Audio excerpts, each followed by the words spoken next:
écrit une lettre à la piscine. Chère piscine, oui, je sais, ça fait un moment que tu n'as pas vu mes formes généreuses moulées dans mon bikini. Hein, j'ai un peu divorcé, moi aussi.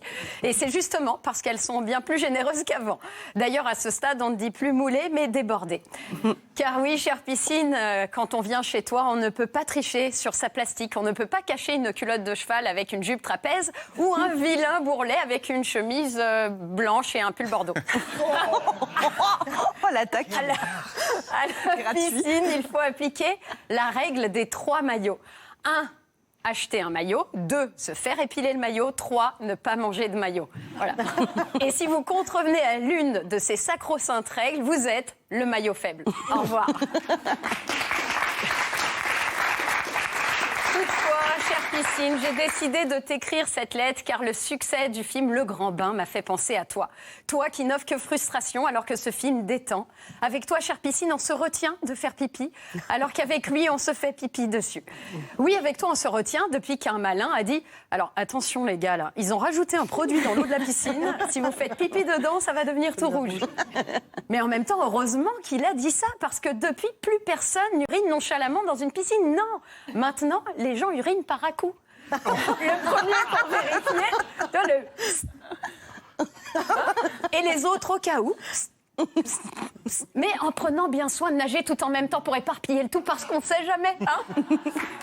Mais en général,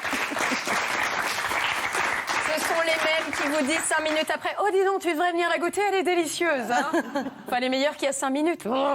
Bon, du moins, c'est ce qu'on m'a dit, parce qu'évidemment, moi, je ne fais pas ça. En tout cas, c'est ce que j'en sais, parce qu'il y a bien des produits chimiques dans la piscine, mais uniquement pour l'entretien. Voilà qui devrait clore le débat. Oh. Wow. D'ailleurs, en parlant de produits chimiques, aller à la piscine, c'est aussi affronter le pédiluve. Vous savez, le pédiluve, ce petit bassin où tous les gens trempent leurs pieds avant d'aller se baigner. L'eau y est encore plus chaude. Pour les enfants, c'est carrément le jacuzzi. Ça a beau être un passage obligatoire, moi, j'essaye toujours désespérément de l'esquiver. On le fait tous. Hein. On marche sur les bords, on saute, on s'accroche au mur. On s'accroche au mur, on glisse en général. Hein, pour ne pas poser un orteil dedans, on dirait une épreuve de Koh-Lanta.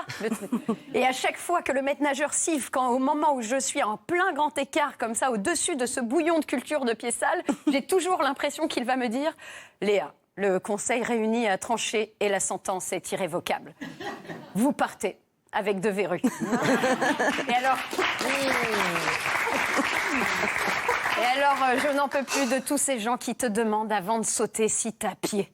Alors qu'ils sont plus petits que toi. Quel intérêt? Je veux dire, moi, si je saute ou David Abiker à pied, je me noie. Voilà. Sans oublier, chère piscine, tes fameux maîtres nageurs, tellement occupés à arpenter les bords de la piscine qu'on devrait les appeler les maîtres marcheurs. Perso, moi, je les ai jamais vus nager. Hein. Les maîtres nageurs dont je rappelle que l'uniforme de boulot consiste à se déguiser en Patrick Chirac dans Camping ou en Popeye dans Les Bronzés. Comment prendre au sérieux quelqu'un qui passe sa journée en claquettes Marcel et moule kiki? Je veux dire, comment se dire « Ah non, ça va, je suis rassurée. Bah, au moins, si je me noie, cet homme assis sur sa chaise de juge-arbitre à Roland-Garros va me sauver. » Maître nageur, donc, c'est quand même le seul métier où tu te déshabilles avant d'aller bosser. Enfin, les acteurs de films X aussi. En fait, tous les métiers où il y a des perches. Enfin, mais chère piscine, tu es aussi ce lieu où toutes les distinctions sociales s'effacent devant l'impérieuse nécessité de porter un bonnet de bain. Que l'on soit riche ou pauvre et quel que soit le couloir que l'on choisit, celui de droite ou celui de gauche, on a tous l'air débiles. La dernière fois que je suis allée nager, figurez-vous que tous les couloirs de nage étaient bloqués par des bonnets jaunes. Apparemment, ils réclamaient une diminution de la taxe sur le chlore. J'ai pas bien compris leurs revendications. En gros, ils disaient « Ah, Macron, démission !» Voilà, c'est pas facile de crier des slogans en même temps quand tu nages le dos crôlé. Et puis, qu'elle soit municipale ou olympique, la piscine mène à tout. Par exemple, Rossana Maracineanu, bon bref, la ministre des Sports, c'est une ancienne nageuse. Et c'est particulièrement pertinent d'avoir choisi une excellente nageuse quand on voit à quel point la République en marche coule à pic en ce moment. Avec un peu de chance, elle pourra sauver 1 ou 2 ministres, qui sait. Bref, j'aurais bien continué à vous lire cette chronique, mais je peux pas, j'ai piscine.